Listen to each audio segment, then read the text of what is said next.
Al día 8 de la sesión 3 del curso de gestión pública con enfoque de género. Esperamos que se encuentren bien. Vamos a dar inicio a la clase.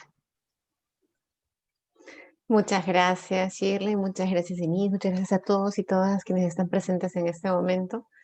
Como decía Shirley, miren cómo estamos avanzando en este curso. Estamos cerrando ya nuestra tercera semana. Y los objetivos para la clase de hoy son puntualmente dos. El primero es poder avanzar con algunos aspectos conceptuales que tienen que ver con la modernización de la gestión pública y cómo ir haciéndolo con enfoque de género. Yo creo que esta es una buena antesala a lo que se va a desarrollar en la unidad número 3 de este curso, a la que estamos ingresando ya el lunes de la próxima semana. Entonces, son aspectos conceptuales que son, como les digo, preliminares. Es una antesala a lo que desarrollaremos después en la unidad 3. Y pues dedicaremos a eso unos 20 minutos o 25 minutos para inmediatamente pasar a dar las indicaciones de la actividad de evaluación hoy día. Como les hemos señalado en la última clase, la idea es que podamos hacer un ejercicio colectivo sobre la Política Nacional de Igualdad de Género. Indicamos ya las páginas que serán materia de evaluación y bueno, será un trabajo grupal como en anteriores oportunidades. Yo de todas maneras estaré visitando grupo por grupo, qué dudas, qué consultas van saliendo acerca de esta política tan importante para la transversalización del enfoque de género en nuestro país. Entonces, recordando un poco, siempre me gusta empezar recordando un poco lo visto en la sesión pasada. Si ustedes recuerdan, el día miércoles tuvimos un importante desafío porque nos tocó ver las normas más relevantes en materia de género, de igualdad de género, de transversalización de este enfoque a nivel interno, en el derecho nacional, como en leyes, en reglamentos, en políticas, y también en el ámbito internacional. Solamente para recordar lo más importante, pues rememorar que vimos la CEDAW. Se llama CEDAW por sus siglas en inglés, pero es la Convención para la Eliminación de todas las formas de discriminación contra la mujer.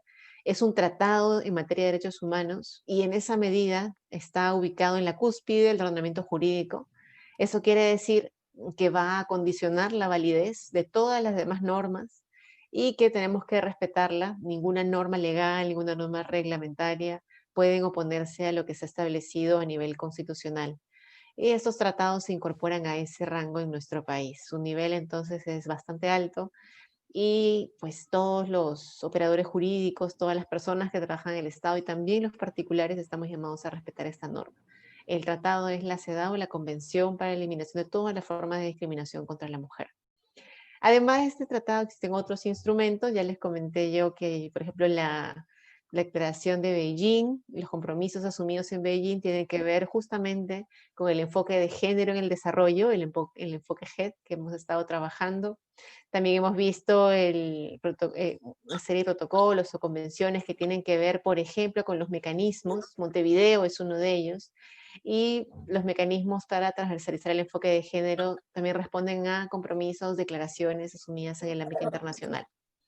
Ahora bien, a nivel legal hemos resaltado, por ejemplo, la LIO, que es la Ley de Igualdad de Oportunidades entre Mujeres y Hombres, que es una norma que es también muy importante porque establece compromisos para todos los niveles de gobierno, regional, local, nacional.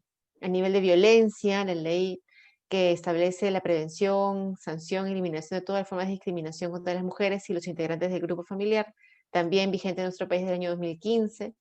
¿Y qué más hemos revisado? Pues el más importante de los instrumentos, la Política Nacional de Igualdad de Género, aprobada en el año 2019 y que ahora también está siendo desarrollada de alguna manera materializada con el PEMIG, que es el Plan Estratégico Multisectorial para la Igualdad de Género. Hecho este resumen, esta recapitulación de las normas más importantes, pues comencemos señalando el tema de hoy, ¿no? Que es ay, se fue la diapositiva. Que es la modernización Ven, Alonso. Creo que se ha colado alguna intervención. Es la modernización de la gestión pública y el enfoque de género. Entonces, esto es lo que trabajaremos en la sesión de hoy, muy brevemente. Como les digo, esto es una introducción a lo que veremos en la unidad 3, pero recordemos que el nuevo modelo de la gestión pública para resultados, en la perspectiva de construir un Estado, fíjense ustedes las características que dan aquí: moderno, eficiente, unitario y descentralizado, inclusivo y orientado a atender y satisfacer las necesidades de las y los ciudadanos. Permite y promueve claramente tomar medidas para cerrar las brechas existentes y brindar servicios de calidad. Si pudiéramos retomar o recoger algunos elementos que van a caracterizar esta modernización de la gestión pública, aquí les presentamos un cuadrito con algunos de sus elementos más importantes. Esta modernización de la gestión pública lo que busca entonces es que lo que hacemos en nuestro día a día como servidores, como servidoras públicas, es que nuestros servicios, lo que hacemos está orientado a la ciudadanía. A la ciudadanía nos debemos y lo que realizamos tendría que apuntar en la mayor medida de lo posible a que la ciudadanía pues esté satisfecha con aquello que recibe, con los servicios que recibe, bienes y servicios que recibe. Entonces, cuando hablamos de que está orientado a la ciudadanía, señalamos que el Estado diseña sus procesos y define sus productos y resultados en función de las distintas necesidades de ciudadanos y ciudadanas. Otro elemento que caracteriza la modernización en la gestión pública es la eficiencia. ¿Por qué decimos que el Estado debe ser eficiente? Bueno, porque debe utilizar sus recursos para satisfacer las necesidades de la población al menor costo posible, manteniendo un estándar mínimo. Ciertamente, pues ya hemos trabajado un tiempo en el Estado y nos damos cuenta que estamos siempre trabajando un poco con pocas manos, tenemos poco tiempo, tenemos grandes logros que reportar, metas, y pues este es uno de los grandes retos, creo yo, ¿no? Tenemos recursos económicos limitados, recursos humanos limitados, pero tenemos también el encargo de utilizar estos recursos de manera eficiente. Entonces, creo yo que este es uno de los tremendos desafíos que tenemos, sobre todo en un estado como el nuestro, ¿no? No es que tengamos un estado con grandes cantidades de recursos y mucho menos aún en contextos como el que vivimos actualmente, en contextos como el de la pandemia. Entonces aquí estas características se hacen todavía más urgentes de ser plasmadas en la realidad. Otro elemento que además es un principio constitucional, que es la transparencia. Lo que buscamos entonces es que el Estado permite el acceso a toda la ciudadanía a la información que la ciudadanía requiere y comunique sus decisiones abiertamente. Este principio de transparencia, algunas personas lo grafican, pues pensando como si nosotras que trabajamos en el sector público, trabajáramos en oficinas que en lugar de tener paredes así sólidas y opacas, tiene paredes de cristal, absolutamente transparentes, que todo lo que hagamos, que todas las decisiones que tomemos, que se puedan traducir luego en un impacto en la ciudadanía, estén bien sustentadas y las personas puedan acceder a esa información.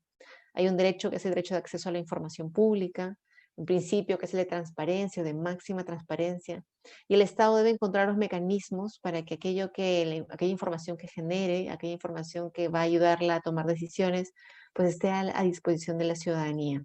La transparencia, por tanto, es un principio fundamental en esta modernización de la gestión pública para que la ciudadanía pueda fiscalizar aquella labor que hacemos. Se dice también que tenemos que ser inclusivos. El Estado en su gestión debe ser inclusiva. La gestión del Estado debe ser inclusiva porque garantiza los derechos y la igualdad de oportunidades para toda la ciudadanía. Eso está claramente conectado además con el enfoque de género, ¿no? Es una manera entonces de garantizar los derechos de todas las personas. El enfoque de género además nos va a permitir transformar aquello que se resiste en esta sociedad a generar condiciones de igualdad en un sentido real, en un sentido material, para mujeres y para hombres. Se dice además que el Estado es unitario y descentralizado, satisface las necesidades de la población adecuándose a la heterogeneidad de las mismas. Entonces, bueno, somos una unidad efectivamente, estamos en un proceso inacabado de descentralización y no siempre es sencillo.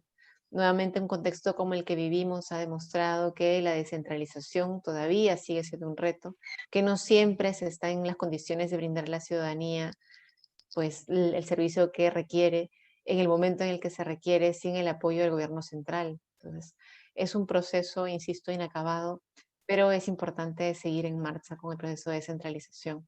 Se piensa, y creo que esta es la convicción que tenemos, que aquellos que están más cerca de la ciudadanía son los gobiernos locales y los gobiernos distritales, provinciales, debieran estar en condiciones de brindar un servicio con las características que venimos mencionando, esta eficiencia, transparencia, el que sean inclusivos. Entonces, estos principios, estos estas, digamos, estas líneas que van a orientar esta modernización de la gestión pública se aplican transversalmente y a todos los niveles de gobierno. Además, se habla de un Estado moderno que mantiene en constante cambio para adecuarse a su entorno. Y esta modernidad se ha notado de manera muy particular, pues, en el contexto que estamos viviendo, ¿no? Los desafíos de la gestión pública para seguir brindando a la ciudadanía un servicio de calidad en un contexto en el que el teletrabajo o el trabajo remoto se hacen necesarios y muchos de los servicios que se prestan a la ciudadanía deberían brindarse también de manera remota, pero ahí están las brechas digitales, ahí están los grandes problemas que aún tiene nuestro país, ¿no? ¿Quiénes están quedando fuera? ¿Quiénes no acceden a Internet? ¿Quiénes no tienen los conocimientos quizá para poder acceder de manera oportuna, de manera adecuada? Todos los principios que he mencionado presentan desafíos y más aún en un contexto como el que estamos viviendo. Ahora, tomando estos elementos como base, quiero comentarles que existen algunos ámbitos en los cuales ya el enfoque de género se ha ido incorporando por mandatos expresamente establecidos a nivel normativo. Por ejemplo, aquí en la diapositiva ustedes pueden ver algunas dimensiones con disposiciones para la implementación del enfoque de género. A nivel de planeamiento estratégico, ya existen normas que establecen la obligación de transversalizar el enfoque de género cuando se realiza el planeamiento estratégico. Esto es algo que vamos a desarrollar con mayor detalle en unidad 3, porque veremos, por ejemplo, lo importante que es contar con data desagregada por sexos. Y no únicamente por sexos, debemos complementar, por ejemplo, data desagregada también por edades. De repente la data no solamente por edades, sino también por origen étnico podría ser relevante. Y así una serie de factores que cruzados con el género pueden darnos una idea más clara de quiénes son los destinatarios o las destinatarias de las políticas públicas o de los servicios que brindamos. Otro ámbito en el cual no solamente el planeamiento estratégico con el PI, el POI, el PCEM, todos los instrumentos de gestión y evaluación, monitoreo, en fin, todos los ámbitos que pueda tener este planeamiento, no solamente él debe ser llevado a cabo con enfoque de género, sino también el presupuesto público. De hecho, también existen algunos reglamentos o directivas del MEF en los que se establece la obligación de contar con información sobre brechas de género para poder tomarlo en cuenta al momento de hacer presupuesto público. Entonces también es relevante, son relevantes conocer estas normas, también las revisaremos a mayor profundidad en la unidad número 3 cuando trabajemos el tema del presupuesto. Quizá un tema al que no volveremos y por eso me gustaría detenerme aquí brevemente es el tema del servicio civil meritocrático. La ley que crea la Autoridad Nacional del Servicio Civil plantea varios enfoques que deben ser respetados. Definitivamente la meritocracia es pues un poco el eje que va a orientar esto y esto está muy bien que sea así. Falsamente muchas veces se opone el mérito o la meritocracia a las medidas que buscan impulsar la igualdad de género. Y yo digo falsamente porque no tiene por qué haber ahí una incompatibilidad. Lo que se necesita entonces aquí es construir un servicio meritocrático, que es lo que se busca, a lo que apuntamos, pero considerando también otros enfoques. Por ejemplo, se establece la obligación de tomar en cuenta el enfoque de derechos humanos, un enfoque que va a tomar en cuenta que la dignidad de la persona humana es el fin supremo de la sociedad y del Estado, lo dice el artículo 1 de nuestra Constitución.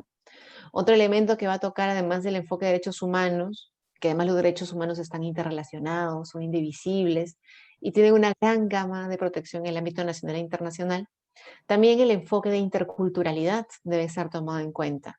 Este es un enfoque, ya nos comentaba hace unos días Carolina, que tienen también un curso en ENAP sobre interculturalidad, cómo transversalizar este enfoque. Bueno, el servicio civil debe tomar en cuenta también el enfoque de interculturalidad.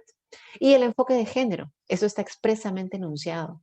Entonces, todo lo que venimos trabajando va a ser útil, es útil cuando planteamos medidas para construir, para mantener y luego también para poder evaluar cómo estamos respondiendo a esta consigna, ¿no? Tener un servicio civil que sea auténticamente meritocrático y que respete los principios de, o los enfoques de derechos humanos, de interculturalidad y de género. Entonces, varios de los temas que hemos visto aquí seguramente van a poder ustedes desarrollarlos con más profundidad, como el tema del presupuesto público y también de planeamiento estratégico, cuando trabajemos la unidad tercera. Y como les decía, tengo la impresión de que no es un tema que vayamos a abarcar de manera profunda después, el tema del servicio civil, por eso me he detenido en él. Recordemos entonces, el servicio civil meritocrático, la ley que crea la Autoridad Nacional del Servicio Civil lo establece expresamente: enfoques de derechos humanos, enfoque de género, enfoque de interculturalidad. Me parece que alguien compartido un documento. Sí, Carolina dice que se puede matricular a través de un enlace: gestión pública con enfoque intercultural. Entonces, todo esto forma parte de las dimensiones con disposiciones que contamos para la implementación del enfoque de género, y no solo el enfoque de género, sino también de otros enfoques. Solo así podremos construir una política, o podemos cumplir esta política nacional de modernización de la gestión pública. Bien, entonces, no sé si hay alguna duda sobre este tema. Varios de los puntos que he mencionado son apenas introducciones para lo que veremos en la unidad 3, y pues profundizaremos, porque justamente ese es el desafío, ¿no? Poder transversalizar el enfoque de género en la gestión pública. Un elemento crucial para poder transversalizar el enfoque de género en esa gestión pública, un aspecto crucial que debemos conocer, es la política en la que hemos estado insistiendo mucho en los últimos días y que evaluaremos hoy. La Política Nacional de Igualdad de Género contempla elementos que hemos visto también en la evaluación número 1, que tiene que ver con las causas y con los efectos de la discriminación estructural contra las mujeres. Yo desde el inicio de este curso les había planteado un poco este esquema, que está en la política, está un poquito más pequeño, pero que identifica, yo creo, los elementos más importantes de esta política, junto con lo que ustedes han revisado: objetivos estratégicos, lineamientos, servicios, proveedores, en fin. Pero aquí también tenemos un elemento sumamente valioso. Cuando uno va a CEPLAN y le dice, bueno, tenemos que hacer una política nacional de igualdad de género, nos dicen, bueno, lo primero que tienen que hacer es identificar un problema público. Si ustedes quieren hacer una política nacional, pues habrá un problema público que resolver, ¿verdad? Y ahí está el problema público enunciado en la base de este gráfico: la discriminación estructural contra las mujeres. Ese es el problema público identificado. Los efectos de este problema público ya hemos visto que tienen que ver con el ejercicio de derechos fundamentales. Por ejemplo, el derecho a una vida libre de violencia, que es un derecho que estadísticamente se ve seriamente afectado en el caso de las mujeres y niñas. Mujeres, adolescentes, niñas, en realidad es un tema transversal a todas las edades. Otro efecto: la vulneración de los derechos a la salud sexual y reproductiva. Eulalia del Ministerio de Salud nos comentaba acerca de la importancia de trabajar en el Ministerio de Salud en la prevención del embarazo no planeado, por ejemplo, cómo esto limita otros derechos, como el derecho a la educación, el derecho al trabajo. Entonces ahí tiene un rol muy importante de cumplir, y por eso varios servicios vinculados al acceso a métodos anticonceptivos, a consejería, en fin, a información, han sido priorizados por la Política Nacional de Igualdad de Género. Otros derechos que se ven afectados, que son efectos de esta discriminación estructural: la vulneración del derecho a acceso a la participación de las mujeres en espacios de toma de decisión. ¿Cuántas mujeres alcaldesas? Pues ni el 5%. ¿Cuántas mujeres autoridades, gobernadoras regionales, las últimas elecciones, luego de las elecciones no había ni una sola?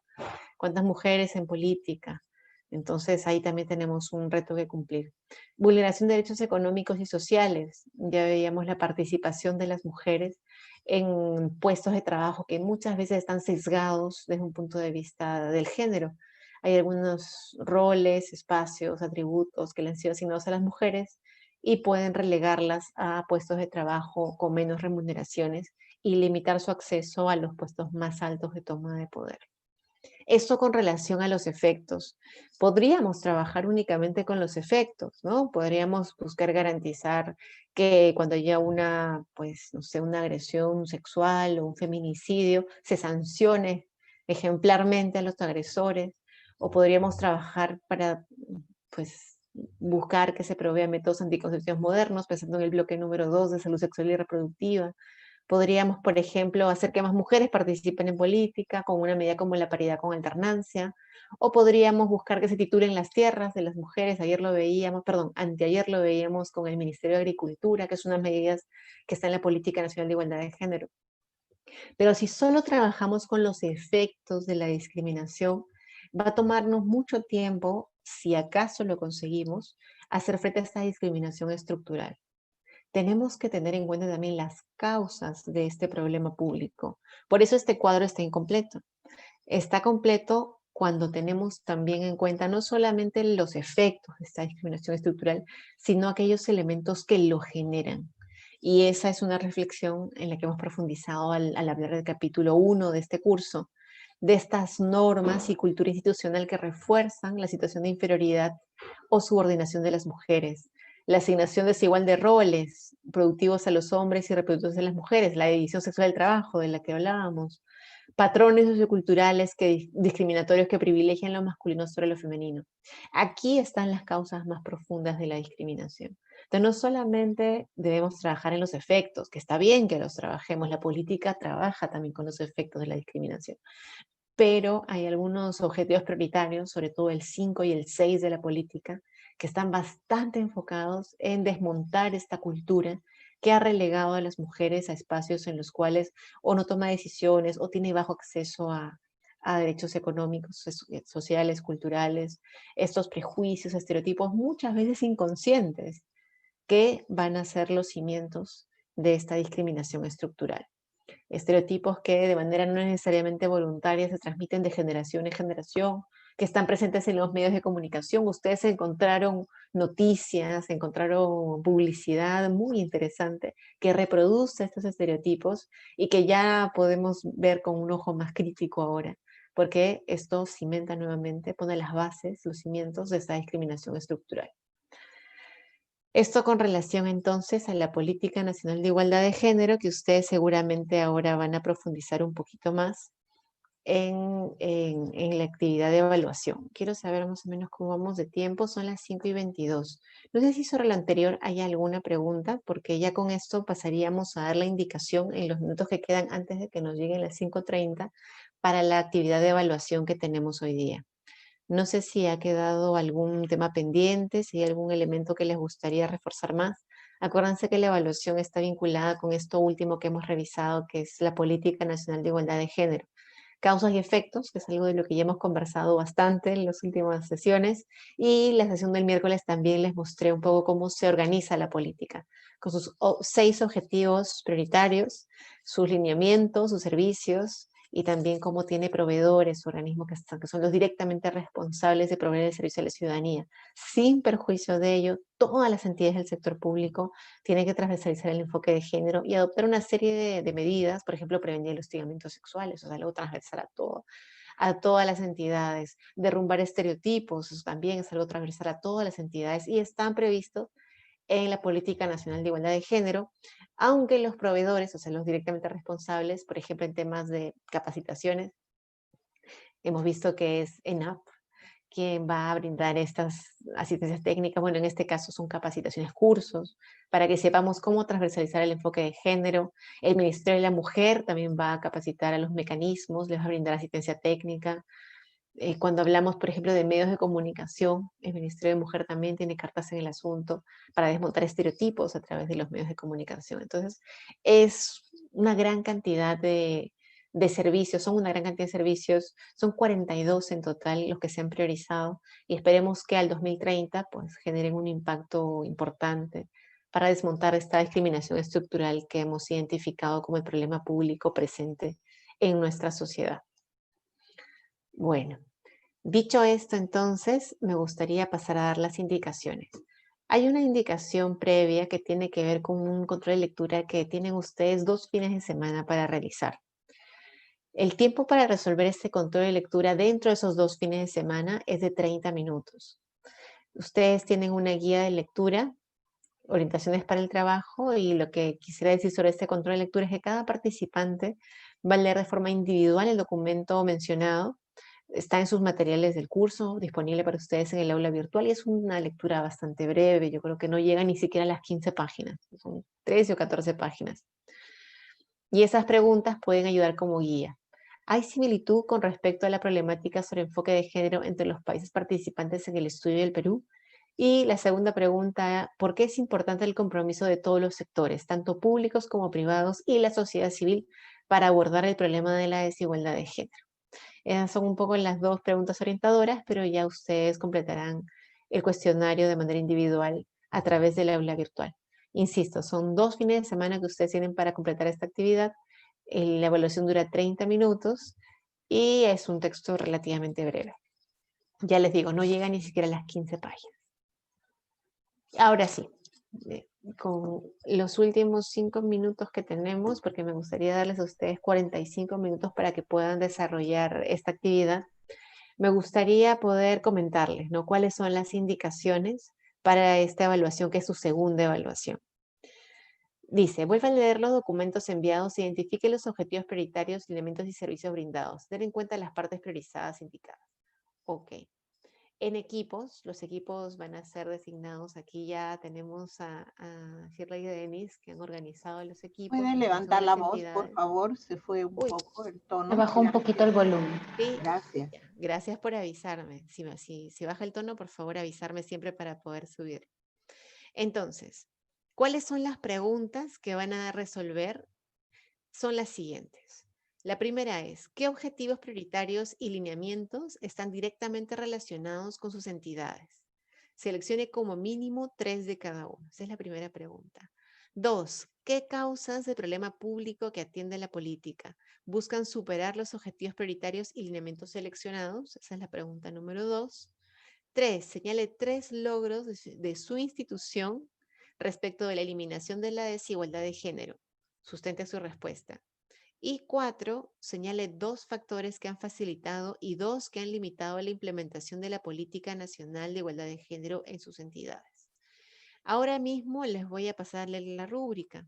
Como ustedes saben, aquí no hay ninguna sorpresa. Ustedes van a ser calificados, calificadas en función a una rúbrica que yo voy a seguir de manera muy rigurosa al momento de calificar los trabajos grupales que ustedes hagan. Entonces, así ustedes saben cuál es el puntaje que ustedes pueden alcanzar de acuerdo a las respuestas que brinden. Entonces, aquí tenemos una columna al lado izquierdo con los criterios y varias columnas al lado derecho con al menos 4 rangos, ¿no? Muy satisfactorio, satisfactorio, poco satisfactorio o insatisfactorio. Me voy a centrar únicamente en el primero, que es muy satisfactorio, ¿no? Entonces, aquí tenemos que la primera pregunta tenía que ver con la identificación de objetivos y lineamientos prioritarios de la Política Nacional de Igualdad de Género. Entonces, aquellos grupos que señalen 3 objetivos y 3 lineamientos prioritarios relacionados directamente con las entidades en las que ustedes prestan servicios, tendrá un punto por cada objetivo y un punto por cada lineamiento.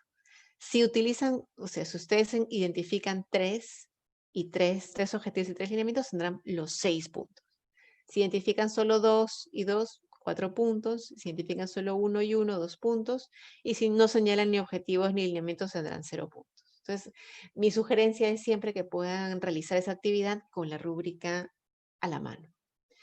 Segunda pregunta, tiene que ver con señalar no se ve muy bien ahí, pero si regreso me puede ayudar un poquito, las causas del problema público que atiende la política y busca superar los objetivos prioritarios y lineamientos seleccionados. Perfecto. Entonces, aquel grupo que identifica 3 causas con sus respectivos indicadores, justo estamos viendo las causas, y los objetivos y lineamientos seleccionados que están apuntando esto a solucionar, ¿no? Cada una de las causas tiene algunos indicadores y los objetivos de la Política Nacional de Igualdad de Género y sus lineamientos buscan solucionar esto que se ha identificado como las causas del problema público.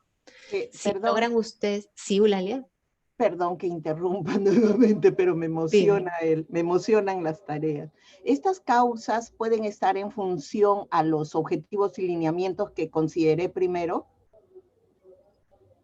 En la Pueden segunda estar pregunta dice relacionados, señala sí. 3 causas, ¿no es No cierto? es obligatorio, pero pueden estar relacionados, efectivamente. Aquí cuando hablamos de causas, acuérdense que las causas están en este esquemita que les mostraba, ¿no? Que tiene que ver con la división sexual del trabajo, los patrones, en fin, ya no les quiero soplar. Pero bueno, esas son un poco las causas, ¿no? Y ustedes van a ver en la política que estas causas tienen también algunos indicadores, ¿no? Entonces a ustedes van a poder identificar los indicadores. Eso para responder la primera parte de la pregunta. Luego se trasladan a aquellas páginas en la cual la política identifica los objetivos prioritarios y sus lineamientos. Y van hilvanando, ¿no?, estos 2 elementos, causas con los objetivos prioritarios y sus lineamientos. Si ustedes logran identificar aquellos que tengan relación o que se correspondan, van a tener 3 puntos en total. un punto por cada causa y su indicador. ¿De acuerdo? Eso con relación a la pregunta número 2. Me parece que alguien levantó la mano. A ver, Hans. Sí, Hans, por favor. Voy a regresar a la diapositiva anterior. Sí, Sí, adelante, Hans. me genera un poco de, me genera un poco de confusión porque entendería que más bien los objetivos y los lineamientos son los que buscan superar las causas. Creo que ahí me estoy confundiendo un poco la manera en la que está formulada la pregunta. Es decir, tenemos que vincular los objetivos y lineamientos con las causas, ¿no? Eso es lo que finalmente es. Realmente, tal como está puesta en la rúbrica, basta con que identifiques las causas y sus indicadores, que están además en la Política Nacional de Igualdad de Género. Porque aquí no te están pidiendo, tal como está planteada la rúbrica, que identifiques exactamente qué objetivos y lineamientos están asociados a esas causas. Eso es algo que estaba en la premisa, y se señala 3 causas con sus respectivos indicadores que los objetivos y lineamientos seleccionados apuntan a solucionar. Pero luego cuando precisan cómo se va a puntuar esto, dicen un punto por cada causa y su indicador. De manera que, por ejemplo, si hay un tema de estereotipos y alguna encuesta que mida cómo se han trabajado estos estereotipos, ahí tendrías una causa y tendrías el indicador. ¿De acuerdo?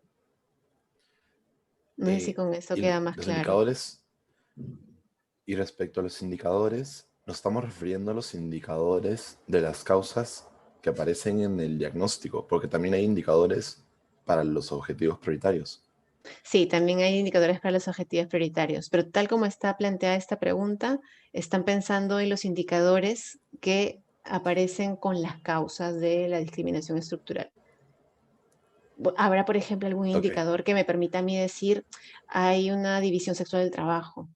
Entonces, ahí habrá algún indicador que me evidencie que efectivamente en nuestro país hay una división sexual del trabajo. A lo mejor también hay patrones socioculturales, habrá de repente alguna encuesta que me ayude a medir eso. Eso tendría que estar en la política y si hacemos una mirada rápida de la política, sí, pues hay algunos indicadores que lo miden.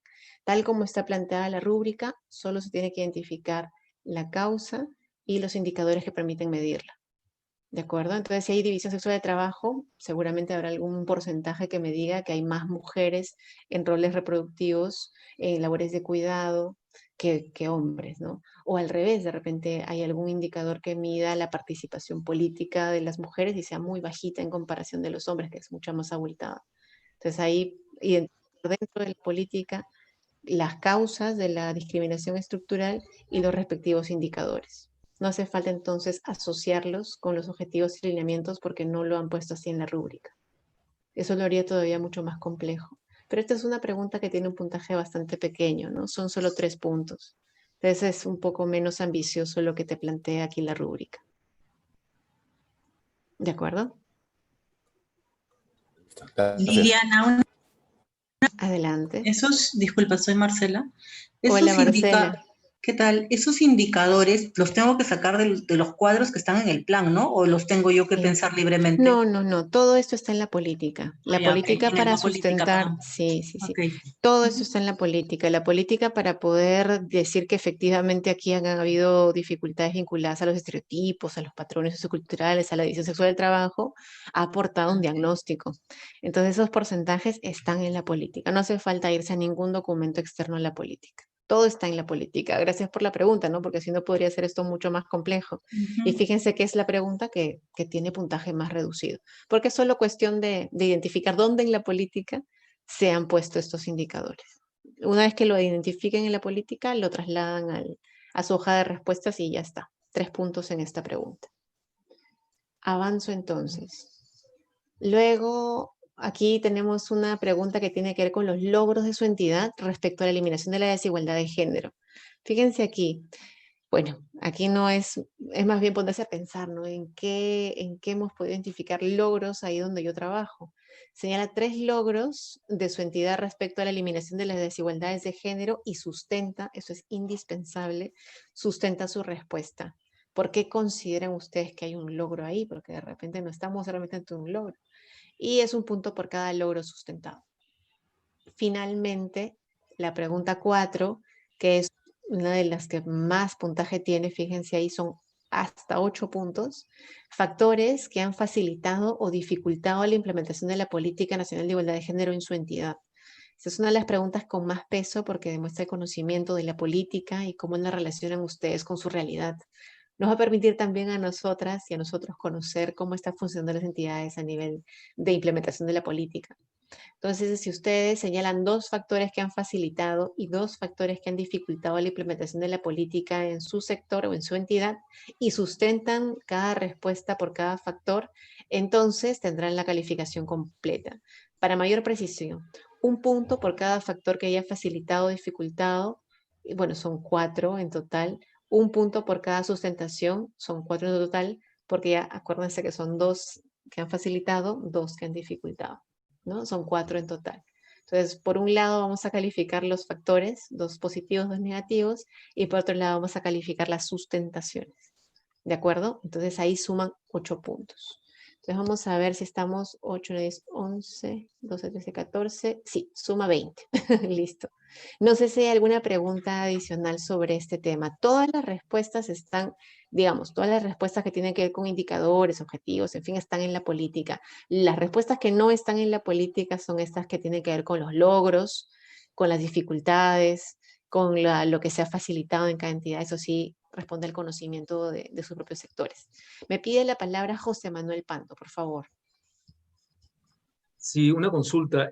¿Cuántos vamos a hacer por equipo y cómo se va a dividir esta cantidad de, porque son 3 por cada grupo de criterio, entre las entidades? Porque supongo que vamos a ser diferentes miembros en el equipo de varias entidades. Gracias por la pregunta. Sobre cómo se ha configurado un poco estos grupos, de repente quien pueda ayudarme a resolver esa pregunta es Shirley, porque ella está un poco organizando los grupos. Y lo ideal, en todo caso, para el momento de la calificación es que ustedes pongan expresamente a qué entidad se están refiriendo, si es que hubiera más de una en cada grupo. A mí me ayudaría mucho para el momento de la calificación identificar cuál es la entidad que ustedes han identificado para reportar estos logros. Puede ser, por supuesto, más de una, ¿no? Shirley, si pudieras ayudarme para comentar cómo es que se han organizado los equipos de trabajo. Efectivamente, tenemos a 20 entidades en este grupo, entonces los hemos agrupado por entidades similares, con objetivos similares en los que se hemos podido lograrlo, ¿no? Porque algunas son tan diversas, entonces los grupos van a tener entre 2 entidades o 3, y como dice la docente, cuando respondan las preguntas van a colocar adelante la entidad y al costado, ¿no? La respuesta, para poder asociarlo a ello. De acuerdo, entonces ahí ustedes han sido de alguna manera estratégicamente organizadas para poder desarrollar esta entidad. Más o menos hemos buscado entidades que puedan ser afines. ¿Alguna otra consulta sobre este tema? Disculpe, docente. Sí, una adelante. pregunta. A lo que decía José Manuel, es decir, si hay 2 entidades que están diferentes en un grupo, ¿son 6 logros que tiene que identificarse? Porque van a ser 2 entidades, 3 por cada una. No. Ahí sería, organizan entre ustedes para que puedan ser igual 3. De repente una entidad tenga 2 y la otra solo una, pero aquí vamos a calificar únicamente 3. O sea, no hay que duplicar si es que hubiera 2 entidades, ni triplicar si hubiera 3 entidades. No. Claro, por Si hubiera ejemplo, 3 entidades, cada uno reporta una. Ojalá, lo ideal sería que fueran 3 entidades, ¿no? De manera que cada uno elige una. Pero si es que hay 2 entidades, pues una reportará 2 y la otra 1. ¿De acuerdo? Entonces, muchas gracias por la pregunta. Son únicamente 3 los logros que se tienen que reportar. Lo mismo con las demás preguntas. ¿Alguna consulta adicional? Bueno, yo igual voy a estar visitando los grupos, así que si a medida que van avanzando en el desarrollo de la evaluación surge alguna consulta, la podré absolver ya en los grupos que se hayan formado. No quisiera detener más el desarrollo de esta actividad, entonces ya le cedo el turno a Shirley para que pueda hacer la distribución, enviarlos a los grupos. Gracias, profesora. Entonces, vamos a compartir en los enlaces de sus grupos dentro del chat del Zoom, también en el chat del WhatsApp. Vamos a enviarlos a grupos. Igual si tuvieran alguna duda en tema técnicos, nos avisan por el WhatsApp y si necesitarán a la profesora también para que ella vaya a su grupo de trabajo. Entonces vamos a enviarlos. Igual también vamos a compartir a través del WhatsApp quiénes son los integrantes de cada entidad. Y también a través del chat. Denos unos segundos, por favor.